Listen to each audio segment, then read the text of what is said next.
أشهد أن لا إله إلا الله أشهد أن لا إله إلا الله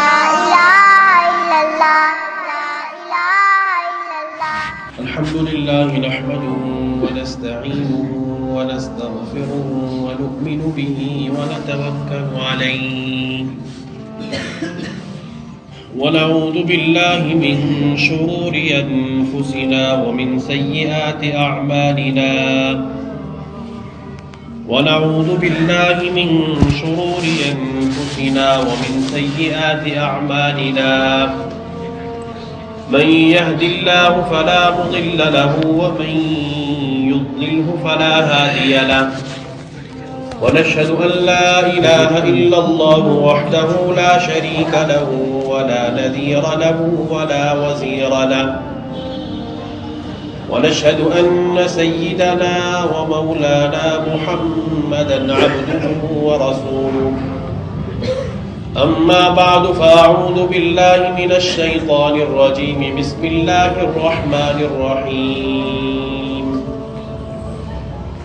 قد أفلح المؤمنون الذين هم في صلاتهم خاشعون وقال تعالى وأمر أهلك بالصلاة واصطبر عليها لا نسألك رزقا نحن نرزقك والعاقبة للتقوى وعن أبي هريرة رضي الله تعالى عنه قال قال رسول الله صلى الله عليه وسلم أحب البلاد إلى الله مساجدها وأبغض البلاد إلى الله أسواقها أو كما قال عليه الصلاة والسلام اللهم صل على محمد وعلى آل محمد كما صليت على إبراهيم وعلى آل إبراهيم إنك حميد مجيد اللهم بارك على محمد وعلى آل محمد كما باركت على إبراهيم وعلى آل إبراهيم إنك حميد مجيد رضينا بالله ربا وبالإسلام دينا وبمحمد صلى الله عليه وسلم نبيا ورسولا قابل تکریم بزرگان محترم اور مسجد بغیانہ کے معزز باشعور نمازیوں، تمام تعریفیں اس اللہ وحدہ لا شریک لہ کے لیے خاص ہے کہ جس اللہ نے ہم سب کو ایمان کی عظیم دولت عطا کر کے محمد عربی صلی اللہ علیہ وسلم کی امت میں پیدا فرمایا اور قرآن کریم جیسی مقدس کتاب کے ذریعے سے اللہ نے ہماری رہبری اور رہنمائی فرمائی۔ تمام تعریفیں اسی اللہ کے لیے خاص ہیں۔ اللہ تبارک و تعالی ہمیں ان تمام نعمتوں کی قدردانی کرنے کی توفیق عطا فرمائے۔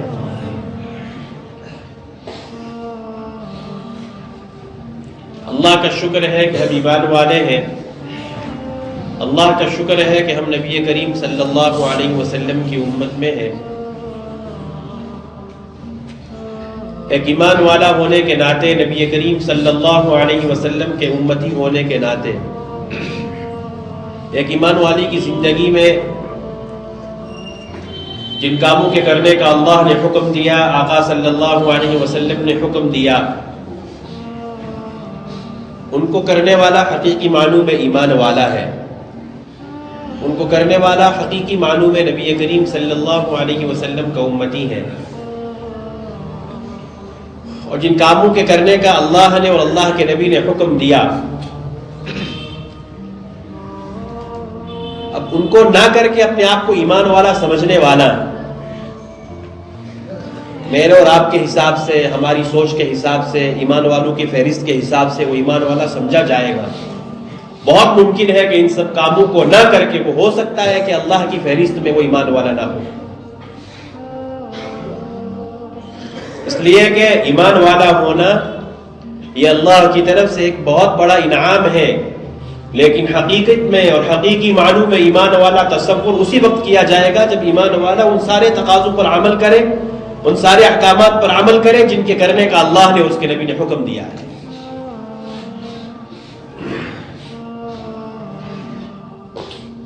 تو آج ایک ایسے موضوع کا آپ کے سامنے انتخاب کیا گیا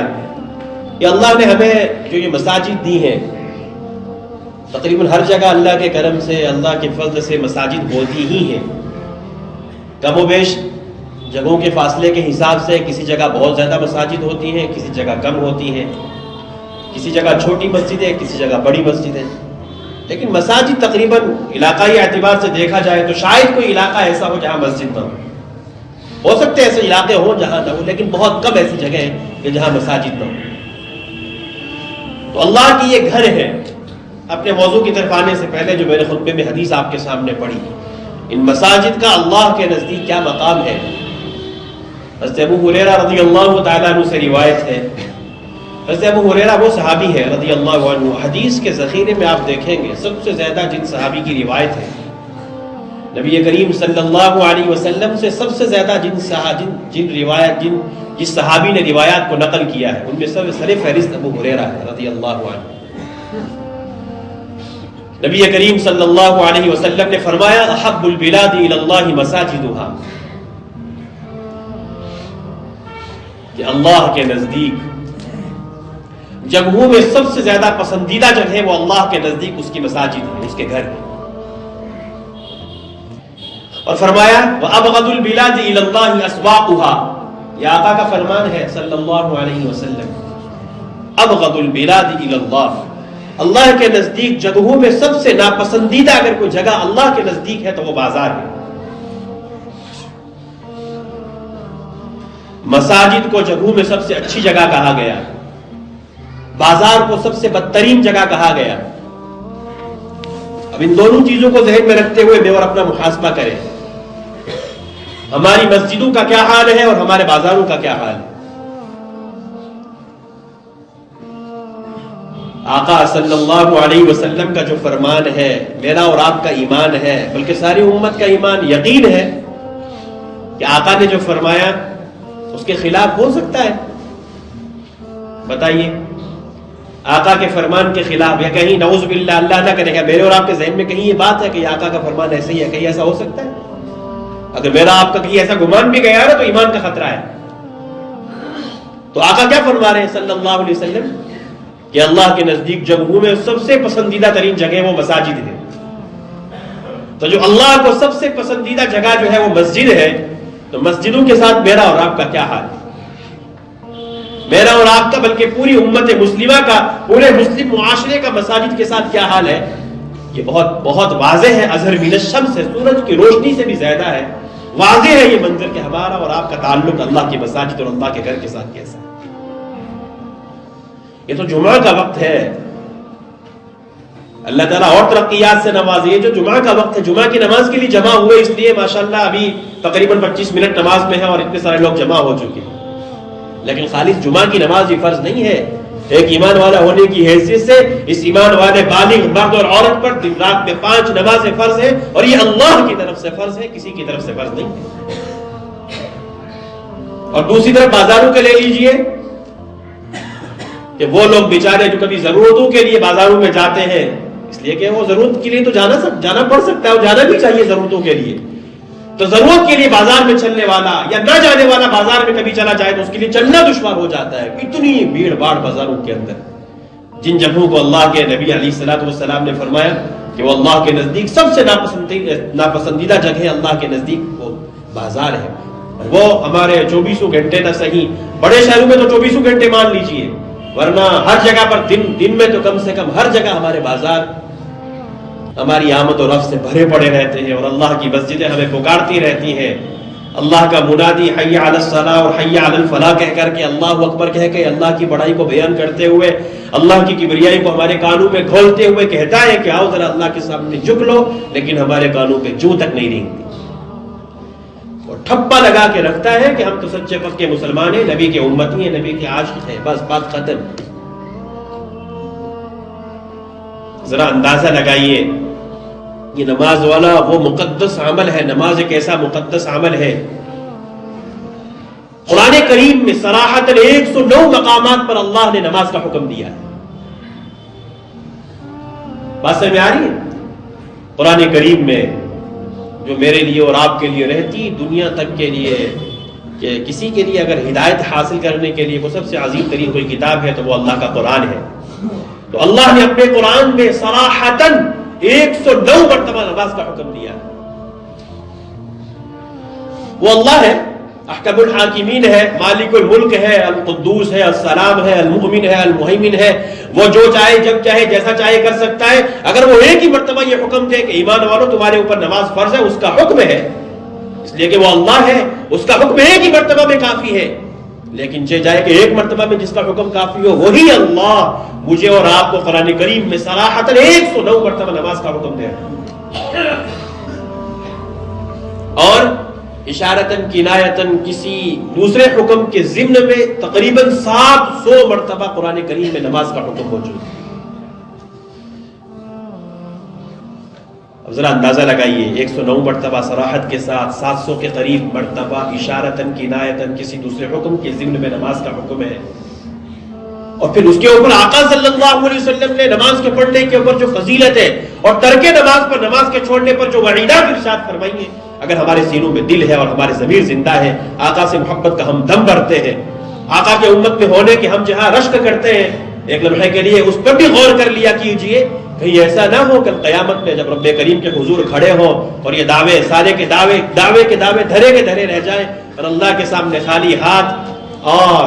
ایسا کلنک ماتھے پر لکھے کہ جس کی رسوائی اور جس کے پچھتانے پر ہمیں کچھ ملنے والا نہیں ہے. اللہ نہ کرے ہمارے ساتھ ایسا ہو.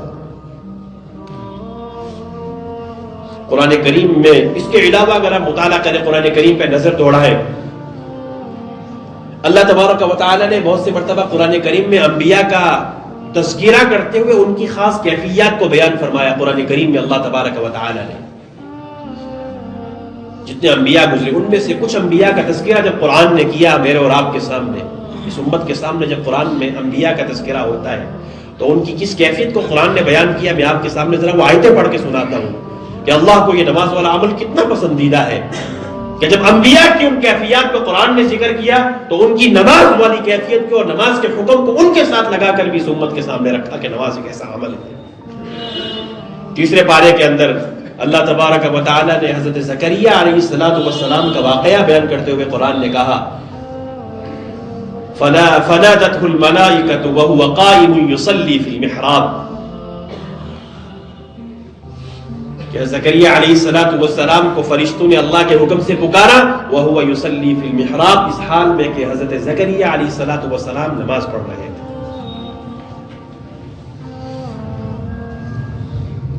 حضرت ابراہیم علیہ السلام یہ وہ نبی ہے جن کی نسل میں تقریباً 18,000 انبیاء پیدا ہوئے ہیں، جن کو انبیاء کا جد امجد کہا جاتا ہے. ان کے بارے میں جب انہوں نے اپنی بیوی بچوں کو اس وادی غیر ذی زرع کے اندر چھوڑا جسے مکہ کہتے ہیں، آج کی تاریخ میں جسے مکہ کہتے ہیں، اللہ کے حکم سے جب اپنے بچے کو اور اپنی اہلیہ کو وہاں چھوڑنے گئے اور بیابان جنگل کے اندر چھوڑ کر کے اللہ کے سہارے پر کے آ گئے واپس، تو اس موقع کو قرآن نے بیان کرتے ہوئے فرمایا کہ ابراہیم علیہ السلام اپنی زبان سے کہہ رہے ہیں کہ اے اللہ میں نے تیرے حکم کو پورا کیا اور اپنے بیوی بچوں کو اس بیابان میں جنگل میں جہاں نہ گھاس ہے نہ پانی ہے نہ کھانا ہے کچھ نہیں ہے، اے اللہ میں اپنے بیوی بچوں کو تیرے حکم پر تیری رضا کی خاطر یہاں چھوڑ رہا ہوں. کیوں چھوڑ رہا ہوں؟ قرآن نے کہا ربنا لیقیموا الصلاۃ، تاکہ نماز کو قائم کیا جائے، یہ لوگ نماز قائم کریں. ان کے بیٹے سیدنا اسماعیل علیہ السلام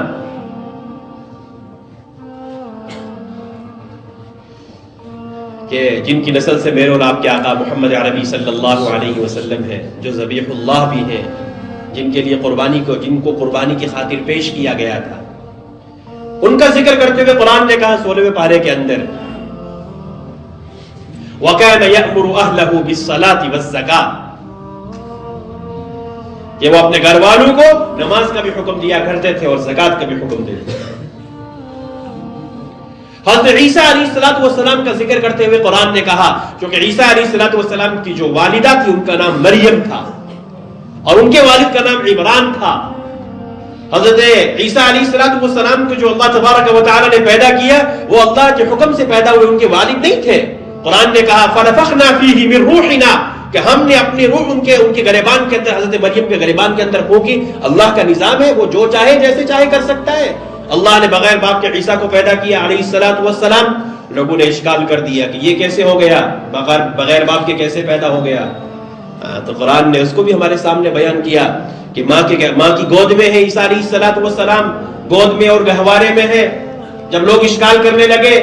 تو عیسیٰ علیہ الصلوۃ والسلام ماں کی گود میں، اور اللہ نے انہیں بولنے کی طاقت دی. عیسیٰ علیہ الصلوۃ والسلام نے کہا انی عبد اللہ، میں اللہ کا بندہ ہوں. آتانی الکتاب وجعلنی نبیا، کہ مجھے اللہ نے کتاب بھی دی، وجعلنی نبیا، اور مجھے اللہ نے نبی بنا کر کے بھیجا. اور آگے عیسیٰ علیہ السلام نے فرمایا واوصانی بالصلاۃ والزکاۃ، اور مجھے میرے اللہ نے یہ حکم دیا ہے نماز کا اور زکات کا، ما دمت حیا، جب تک کہ میں زندہ رہوں گا یہ کام مجھے کرنے ہیں.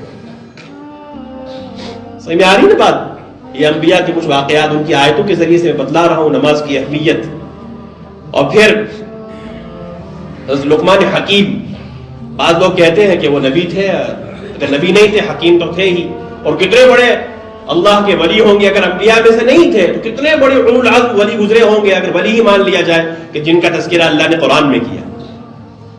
انہوں نے اپنے بیٹے کو وصیت کرتے ہوئے کیا کہا؟ یا بنی اقم الصلاۃ، اے میرے بیٹے نماز کو قائم کرنا. وامر بالمعروف وانہا عن المنکر، اچھے کاموں کا حکم بھی کرتے رہنا. وانہا عن المنکر، برے کاموں سے لوگوں کو روکتے بھی رہنا.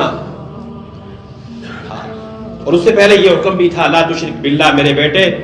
اللہ کے ساتھ کسی کو شریک مت کرنا. لیکن اس جگہ پر جو میرا مقصود ہے آپ کو سامنے بیان کرنا، لقمان حکیم نے اپنے بیٹے کو سب سے پہلے کس بات کی وصیت کی؟ یا بنی اقم الصلاۃ، میرے بیٹے نماز کو قائم کرنا. اور پھر میرے اور آپ کے آقا محمد عربی صلی اللہ علیہ وسلم کو قرآن نے کیا کہا؟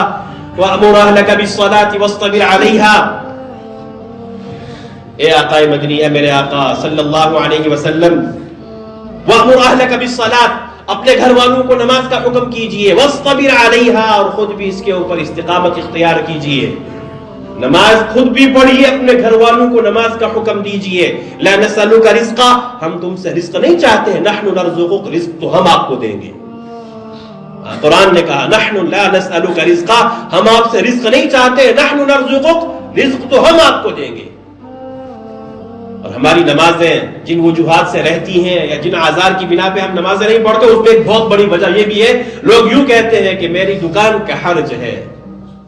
دکاندار اگر نماز نہیں پڑھتے تو کیا کہتے ہیں؟ میری دکان کا حرج ہے کہ اتنی دیر میں میرے جو گاہک آنے والے ہوں گے وہ آئیں گے، میں یہاں نہیں ہوں گا تو میرا نقصان ہوگا. تو قرآن نے اسی کی طرف اشارہ کر کے کہا یہ کھیتی باڑی کرنے والے بھی اپنی کھیت کا حرج سمجھتے ہوئے اگر نماز نہیں پڑھیں گے، آفس والے اگر اپنے آفس کا حرج سمجھتے ہوئے نماز نہیں پڑھیں گے، تو یہ سب اسی ضمن میں آتا ہے. یہ سب چونکہ اس کے پیچھے روزی کا گمان ہے کہ یہاں حرج ہوگا تو روزی نہیں آگی. تو قرآن نے اسی کا کہا لا نسألک رزقا نحن نرزقک، روزی ہم تمہیں دیں گے. والعاقبۃ للتقوی، اور بہترین انجام تو ان لوگوں کے ہے جو اللہ سے ڈرنے والے ہیں.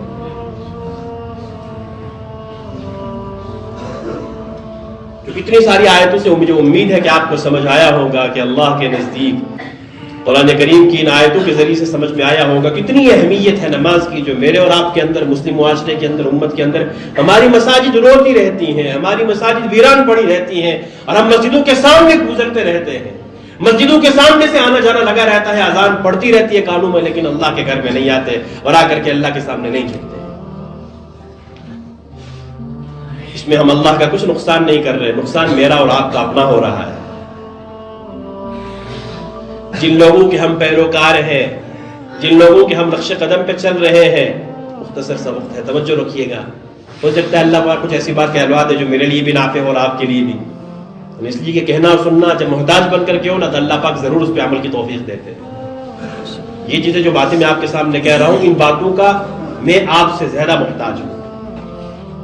لیکن چونکہ کچھ کہنا اور سننا دونوں طرف سے ہوتا ہے تو اللہ کرے کہ ہماری یہ باتیں سمجھ میں آ جائیں. ہم سب نماز کو نماز سمجھ کے، اللہ کا حکم سمجھ کے اہتمام کے ساتھ پڑھنے والے بن جائیں. تو بات میں یوں کہہ رہا تھا کہ جن لوگوں کے ہم پیروکار ہیں، صحابہ کرام کے، کہ صحابہ کرام وہ جماعت ہے جس کو قرآن نے کہا رضی اللہ عنہ ورضوا عنہ، کہ یہ اللہ سے راضی اور اللہ ان سے راضی. تو ایسی مقدس جماعت سے جو اللہ راضی ہوا نا، ہاں، تو صحابہ کرام کی زندگی اٹھا کر کے اگر ہم دیکھیں، صحابہ کرام کے واقعات اگر ہم پڑھیں اور سنیں تو کبھی کبھار تو ایسا لگتا ہے پتہ نہیں ہم ایمان والوں کی لائن میں ہیں بھی کہ نہیں ہیں. جب ان کے حالات اور ان کے تاریخ، ان کے واقعات پڑھتے ہیں، ان کی دینی حمیت اور ان کی اسلامی غیرت جب ہمارے سامنے آتی ہے تو اپنے اوپر یہ شبہ ہونے لگتا ہے کہیں ہم ایمان والے ہیں بھی کہ نہیں ہیں۔ ان کے تعلق سے سفیان ثوری رحمۃ اللہ علیہ فرمایا کرتے تھے کانوا یتبایعون کہ صحابہ کرام بھی خرید و فروخت کیا کرتے تھے، صحابہ کرام بھی بزنس کیا کرتے تھے، ان کی بھی ضروریات تھی، وہ بھی کھیتی باڑی کیا کرتے تھے، آخر وہ بھی انسان تھے۔ لیکن سفیان ثوری فرماتے ہیں، تابعی ہیں، فرماتے تھے کانوا یتبایعون، یہ خرید و فروخت کرتے تھے، لیکن ولا يدعون الصلاة المكتوبة في الجماعة، لیکن کبھی بھی صحابہ کرام جماعت سے نماز کو چھوڑتے نہیں تھے، نماز کو جماعت سے پڑھنا چھوڑتے نہیں تھے۔ اور اس سے آگے عبداللہ ابن عمر رضی اللہ تعالیٰ عنہ فرماتے ہیں کہ ایک مرتبہ میں بازار گیا، بازار میں کچھ خرید و فروخت کر رہا تھا کہ اسی دوران کانوں میں اذان کی آواز پڑی ہے۔ آنن فانن سارے مدینہ کے لوگ، سارے لوگ جو ہے دوڑنے لگے مسجد کی طرف۔ تو اللہ کو یہ ان کا عمل اتنا پسند آیا کہ قرآن نازل ہو گیا، کیونکہ اللہ کی اللہ اکبر کی آواز کان میں پڑے کہ اللہ بڑا ہے، اس کے بعد کس کی آواز لگ سکتی ہے؟ اس کے بعد کس کی اہمیت دل میں آ سکتی ہے کہ ایمان والے کے لیے؟ اگر وہ حقیقت میں ایمان والا ہے، اس کے دل میں ایمانی غیرت اور اللہ کی محبت اور نبی کی محبت ہے، تو اس کے بعد پھر وہ کسی کی آواز نہیں سننا چاہے گا جب میرے اللہ نے مجھے بلا لیا ہے۔ تو عبداللہ ابن عمر فرماتے قرآن کریم کی آیت نازل ہو گئی، رجال لا تلہیہم تجارت ولا بیع عن ذکر اللہ واقام الصلاۃ، کہ یہ وہ لوگ ہیں کہ جو اللہ کی اذان کو سن کے، آواز کو سن کے جو مسجدوں کی طرف دوڑنے لگے، یہ میرے صحابہ وہ لوگ ہیں۔ لا تلہیہم تجارت ولا بیع عن ذکر اللہ، کہ ان کی خرید و فروخت، ان کا لینا دینا ان کو اللہ کے ذکر سے غافل نہیں کرتا، کہ اپنی خرید و فروخت میں ایسے نہیں لگتے کہ ایسے مصروف ہوئے کہ انہیں اللہ بھول گیا، نہیں، جب ان کو اللہ نے پکارا فوراً دوڑ پڑے اپنی دکانوں کو چھوڑ کر کے۔ تو قرآن نے آگے اس کی وجہ بھی بیان فرمائی کہ صحابہ میں یہ ہمت کیسے آئی، صحابہ کے اندر یہ وصف کیسے پیدا ہوا۔ یخافون یوما تتقلب فیہ القلوب والابصار، یہ صحابہ وہ جماعت ہے، یہ ایک ایسے دن کے آنے سے ڈرتے ہیں، تتقلب فیہ القلوب والابصار، جس دن آنکھیں اور دل الٹ دیے جائیں گے، یعنی وہ قیامت کا دن، اس قیامت کے دن سے یہ صحابہ ڈرتے ہیں جس کی بنیاد پہ کہ اللہ کے سامنے کھڑے ہو کر کے حساب و کتاب دینا ہے۔ اس لیے اس کا تصور کرتے ہوئے یہ لوگ فوراً اللہ کے گھر کی طرف دوڑ پڑے اور اللہ کے حکم کو پورا کرنے کی خاطر اپنے دکانیں اور اپنے کاروبار کو بند کر دیا۔ حضرت عمر رضی اللہ تعالیٰ عنہ کے بارے میں آتا ہے کہ جب اس بدبخت مجوسی ملعون نے مصلی رسول پر صلی اللہ علیہ وسلم فجر کی نماز میں سیدنا حضرت عمر فاروق رضی اللہ تعالیٰ عنہ کو جو خنجر مارا تھا، اس بدبخت نے اللہ ایسے لوگوں کو، ان کی نسل میں جتنے بھی لوگ ہیں، تباہ و برباد کرے۔ حضرت عمر رضی اللہ تعالیٰ عنہ کو ایسا زخم، ایسا چھرا، ایسا نیزہ گھونپا گیا تھا کہ جو زہر میں ڈال کر کے ڈالا گیا تھا ان کو، تو جب وہ بے ہوشی کے عالم میں تھے، چونکہ زخم بہت گہرا تھا، چونکہ زخم اور انتقال میں کچھ وقفہ رہا تھا بیچ میں، غالباً 27 ذی الحجہ کو یہ زخم لگا ہے اور 1 محرم کو حضرت عمر کی شہادت ہوئی ہے۔ اتنے دن حضرت عمر رضی اللہ تعالیٰ عنہ اسی زخموں کی حالت میں رہے، چونکہ زخم بہت گہرا تھا تو بے ہوشی کے عالم میں رہتے تھے۔ لیکن روایت میں آتا ہے جب ساتھی ان کو نماز کے لیے ہوشیار کرتے، کچھ ان کو وہ اٹھانے کی کوشش کرتے کہ نماز کا وقت ہے، تو جو ہی تھوڑا ہوش میں آتے فوراً یوں کہتے ہاں ہاں ہاں ہاں، جو نماز نہیں پڑھتا اس کا دین میں کوئی حصہ نہیں ہے۔ اس عالم میں بھی اشاروں سے نماز پڑھی ہے سیدنا حضرت عمر فاروق رضی اللہ تعالیٰ عنہ نے، اور امت کو یہ پیغام دیا ہاں ہاں اس کا اسلام میں دین میں کوئی حصہ نہیں ہے جو نماز نہیں پڑھتا ہے۔ اور حضرت عمر فاروق رضی اللہ تعالیٰ عنہ چونکہ امیر المؤمنین تھے، اپنے گورنروں کی طرف، اپنے حاکموں کی طرف جو خطوط لکھا کرتے تھے، جو ہدایات جاری کرتے تھے، جو سرکولر جاری ہوا کرتا تھا، اس سرکولر میں حضرت عمر فاروق رضی اللہ تعالیٰ عنہ کے یہ الفاظ آج بھی کتابوں میں موجود ہے، موطا امام مالک میں یہ روایت موجود ہے۔ فرمایا حضرت عمر رضی اللہ عنہ کے یہ الفاظ ہیں، ان اہم امورکم عندی الصلاۃ، کہ میرے گورنروں، میرے حکماء یاد رکھنا، دنیاوی کاموں کے اندر مشغول ہو کر کے اللہ کے حکم سے غافل مت ہونا۔ ان اہم امورکم عندی الصلاۃ، کہ تمہارے کاموں میں میرے نزدیک سب سے اہم ترین کام وہ نماز ہے۔ من حفظها وحافظ علیہا حفظ دینہ، جو اس کی حفاظت کرے گا اور اس کی پابندی کرے گا، حافظ دینہ، اپنے دین کی بھی حفاظت کرے گا، ومن ضیعها فهو لما سواها اضیع، اور جو نماز کو ضائع کرے گا وہ دین کے سارے شعبوں کو ضائع کرے گا۔ حضرت عمر رضی اللہ تعالیٰ عنہ کے الفاظ آج بھی حدیث کی کتابوں میں موجود ہیں۔ جو نمازی ہوگا، جو نماز پڑھنے کا اہتمام کرے گا، وہ دین کے سارے شعبوں کو زندہ کرے گا، اور بے نمازی وہ اپنے حساب سے کتنا ہی بااخلاق کیوں نہ ہو لیکن وہ سارے دین کے شعبوں کو ضائع اور برباد کرے گا۔ حضرت عمر رضی اللہ تعالیٰ عنہ کا مکتوب آج بھی موجود ہے۔ حضرت عبداللہ ابن عباس رضی اللہ تعالیٰ عنہ کی آنکھوں میں ایک مرتبہ کچھ تکلیف آ گئی، تو اس زمانے کے حکما نے کہا کہ ہم آپ کی آنکھوں کا علاج کریں گے، لیکن آپ کو کچھ دن زمین پہ سجدہ نہیں کرنا پڑے گا۔ اللہ اکبر۔ یہ وہ صحابہ کہ جن سے ہمیں محبت کا حکم دیا گیا، یہ ایسے ہی اس مقام پر نہیں پہنچے، صحابہ ایسے ہی اللہ کے نزدیک رضا کا پروانہ حاصل نہیں کیے، ان کی بڑی قربانیاں ہیں، ان صحابہ کی ان کی بڑی مشقتیں ہیں اس دین اور اسلام کی خاطر، تبھی جا کر کے اللہ نے کبھی اولئک هم المفلحون کہا، اولئک هم الراشدون کہا، اور ذریعے سے اللہ کے نبی نے جنت کی بشارت دی ہے۔ یہ بہت محنت اور مشقت کے بعد صحابہ کو یہ مقام حاصل ہوا ہے۔ تو عبداللہ ابن عباس رضی اللہ تعالیٰ عنہ کو جب حکما نے یوں کہا کہ آنکھوں کو علاج کے لیے آپ کو زمین پہ سجدہ نہیں کرنا پڑے گا، تو فرمایا حضرت عباس رضی اللہ تعالیٰ عنہ نے کہ میں نے آقا مدنی محمد عربی صلی اللہ علیہ وسلم کی زبان مبارک سے یہ سن رکھا ہے کہ جو آدمی دنیا میں نماز نہیں پڑھتا، کل قیامت میں وہ اللہ کے سامنے اس حال میں پیش ہوگا کہ اللہ پاک اس سے ناراض ہوں گے، مجھے آنکھوں کا علاج نہیں کروانا، میں اللہ کی ناراضگی کو نہیں مول سکتا۔ اگرچہ ہماری عقلوں کے حساب سے ہو سکتا ہے ان صحابی کا یہ عمل کا علاج تو کروانا چاہیے تھا، لیکن اللہ اور نبی کی محبت اتنی زیادہ تھی کہ میرے سامنے آقا کا فرمان ہے، آنکھیں ایسی رہ جاوے لیکن اللہ کے حکم کے خلاف میں نہیں کر سکتا۔ طائف والوں کا وفد نبی کریم صلی اللہ علیہ وسلم کے پاس ایک مرتبہ آیا۔ یہ طائف والے جب ابتدا میں اللہ کے نبی کے پاس اسلام اور دین کی دعوت لے کر کے گئے تھے تو انہوں نے قبول نہیں کیا تھا، اور کچھ عرصے کے بعد طائف کے لوگ خود اللہ کے نبی کے پاس آئے اور اسلام قبول کیا۔ اسلام قبول کرنے کے بعد طائف کے وفد نے یوں کہا کہ ہمیں جو ہے کچھ دنوں کے لیے جہاد سے، صدقات سے اور نماز سے استثناء دیا جائے، یعنی ہم کچھ عرصے تک نمازیں نہیں پڑھیں گے، جہاد میں نہیں جائیں گے آپ کے ساتھ، صدقات وغیرہ نہیں دیں گے، اب ہمیں استثناء دے دیجیے۔ نبی کریم صلی اللہ علیہ وسلم نے ان طائف کے وفد کو جہاد سے بھی استثناء دے دیا کہ ٹھیک ہے تم جہاد میں نہیں جاؤ گے کچھ عرصے کے لیے، تم صدقہ و خیرات بھی نہیں کرو گے، لیکن فرمایا لا صحب فی الاسلام لمن لا صلاۃ لہ، اس آدمی کا ایمان میں کوئی حصہ ہے ہی نہیں جس کے اندر نماز نہیں ہے۔ تو طائف والوں کو اللہ کے نبی نے منع کر دیا کہ نہیں، نماز سے میں تمہیں چھٹکارا نہیں دے سکتا، نماز سے استثناء نہیں دے سکتا، نماز تو تمہیں پڑھنی ہی پڑے گی۔ ذرا سوچیے تو صحیح، اتنی ساری باتوں کے آنے کے بعد اگر ہم دل والے ہیں، ہمارے اندر ضمیر ہے، اللہ کا حکم ہمارے سامنے ہے، نبی کے امتی ہونے کا دعویٰ ہم کرتے ہیں، تو پھر ذرا اپنے آپ میں سوچیں کہیں ایسا نہ ہو کہ کل قیامت میں رب کریم کے حضور پہنچے اور سجدوں کے بعض لوگ کروڑوں سجدے اللہ کے سامنے لے کر کے پیش کرے، اور ہم جب اللہ کے سامنے پہنچے تو ہمارے پاس سجدے ہی نہ ہو، یا ہم وہ سجدے لے کر کے پہنچے جن کی کوئی اوقات ہی نہ ہو۔ اس لیے اب آخری بات یہ ہے کہ اللہ اگر ہمیں نماز پڑھنے کی توفیق دیتا ہے تو نماز اس طریقے پہ پڑھے جیسے اللہ کے نبی نے اور صحابہ نے پڑھ کر کے بتلائی، پورے خشوع و خضوع کے ساتھ، سکون اور وقار کے ساتھ، نماز میں جو کرنے کی چیزیں ہیں، جو پڑھنے کی چیزیں ہیں، وہ ساری سیکھ کر کے نماز پڑھے، اور نماز پڑھتے ہوئے ایسا لگے کہ ہمیں ہر وقت ہمارے سامنے ہمارے اللہ موجود ہو، اس طرح نماز پڑھیں گے، ورنہ وغیرہ کہیں ایسا نہ ہو کہ بہت سی مرتبہ ایسا بھی ہوتا ہے کہ ہم نماز تو پڑھ رہے ہیں لیکن غافل دل کے ساتھ اگر نماز پڑھیں گے تو ایسی نمازیں اللہ کے ہاں بجائے قبول ہونے کے حدیث میں آتا ہے کہ بعض نمازی وہ نماز پڑھتے ہیں کہ ان کی نماز پڑھنے کے بعد وہ نماز کالی کپڑے میں ان کے منہ پر مار دی جاتی ہے۔ تو ایسا نہ ہو کہ ہم نماز پڑھ کے بھی ان لوگوں کی صفوں میں شامل رہے جو نماز پڑھتے ہی نہیں، تو اس لیے نماز کو سکون و وقار کے ساتھ پڑھیں۔ کسی شاعر نے کہا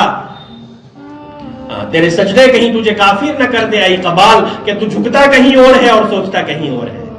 ایسا نہ ہو کہ رکوع تو اللہ کے سامنے ہو رہا ہے لیکن نہ رکوع میں اللہ یاد آ رہے ہیں، سبحان ربی الاعلیٰ پڑھتے ہوئے سجدے میں بھی اللہ کی طرف اگر دھیان نہ جاوے تو یہ وہ سجدہ اور وہ رکوع ہے جو بجائے اللہ کے قریب کرنے کے اللہ سے ہمیں اور دور کرے گا۔ اس لیے پورے وقار، خشوع، خضوع کے ساتھ اللہ کی محبت کو سامنے رکھتے ہوئے اللہ کو یہ سکتے کہ میں اللہ کے سامنے کھڑا ہوں، اللہ مجھے دیکھ رہے ہیں، اس طریقے سے نمازیں پڑھیں گے تو یہ نمازیں کل قیامت میں ہمارے لیے سرخروئی کا ذریعہ بنیں گی، دنیا میں چین و سکون کا ذریعہ بنیں گے، اور آخرت میں ابد الآباد کی جنتوں کا انشاءاللہ ہم مہمان بنیں گے، اللہ نے چاہا تو اس نماز کے ذریعے سے۔ اس لیے کہ ارادہ کیجئے کہ سکون و وقار کے ساتھ، خشوع خضوع کے ساتھ سیکھ کر کے قرآن کریم کو سیکھیں گے، نماز کا سبق سیکھیں گے، اور جو کرنے کی چیزیں پورے رکوع سجدہ پورے اطمینان کے ساتھ کریں گے۔ ایسا نہ ہو کہ جس کو آقا نے فرمایا کہ بدترین چوری وہ ہے جو نماز میں کی جائے۔ صحابہ نے پوچھا نماز میں کوئی کیسے چوری کرے گا؟ تو فرمایا کہ نماز کی چوری، بدترین چوری وہ ہے کہ رکوع کیا تو پورا نہیں کیا، سجدہ کیا تو پورا نہیں کیا، سجدے سے رکوع سے وہی سجدے میں چلے گئے، اس کو ٹھونگے مارنا کہتے ہیں، یہ نماز نہیں ہے۔ ہم دھوکے میں نہ رہیں کہ ہم نماز پڑھتے ہیں، ایسی نمازیں ہمیں اللہ سے قریب کرنے کے بجائے اللہ سے دور کریں گی۔ اس لیے سب عہد کرو، میں بھی اپنے آپ سے عہد کرتا ہوں کہ زندگی میں جو آج تک کمی کوتاہی ہوئی اللہ کے حکم اس نماز کے تعلق سے اللہ سے معافی کریں گے، اللہ سے معافی چاہیں گے، وہ اللہ معاف کرنے کے لیے تیار ہے، اللہ ضرور معاف کرے گا۔ اور آئندہ کے لیے عزم کریں کہ ہم میں اور آپ میں ہماری مسجدیں جو ویران رہتی ہے، ہماری مسجدیں جو نمازیوں کے لیے ترستی ہیں، ہماری پیشانے جو اللہ کے سامنے نہیں جھکتے، یہ ہمارا اپنا، یہ ہم پر اپنے اوپر ہم ظلم کر رہے ہیں، اللہ کا کچھ نہیں بگڑ رہا ہے۔ اس موت کے آنے سے پہلے پہلے، ان آنکھوں کے بند ہونے سے پہلے پہلے نماز کے ذریعے سے اللہ کو راضی کر لیں، اور اس حکم پر پابندی کے ساتھ کسی بھی حال میں، کوئی سا بھی موقع ہو، چاہے غمی کا ہو چاہے خوشی کا ہو، اللہ کے حکم نماز کو پورا کریں گے تو دنیا میں سکون آئے گا اور آخرت کی ہمیشہ ہمیشہ کی کامیابی ملے گی۔ سارے ارادے کرتے ہیں انشاءاللہ۔